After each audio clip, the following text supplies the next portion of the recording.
faremo un accesso agli atti e capiremo davvero se è stato giusto spendere quei soldi per 3 alberi andati a prendere in Toscana. Ok, dopo vi fanno problemi magari perché non ci sono soldi per sistemare un marciapiede o per sistemare una rotondina o un semaforo nei quartieri. Mi sembra veramente assurdo. Accesso agli atti, per poi portare alla Corte dei Conti i conti sulle 3 querce da oltre 3.000 euro l'una. Non si sono ancora chiusi i cantieri che già infuriano le polemiche su Piazza Rinaldi. Troppi soldi per 3 alberi acquistati in un vivaio della Toscana, quasi uno schiaffo, secondo le opposizioni, per chi non arriva a fine mese.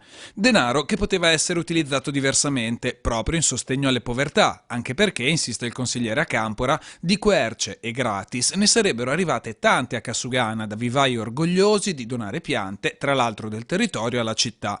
Ancora più caustico l'ex sindaco Gentilini. Mettere le piante in quella piazza è come aver messo le piante in Piazza dei Signori.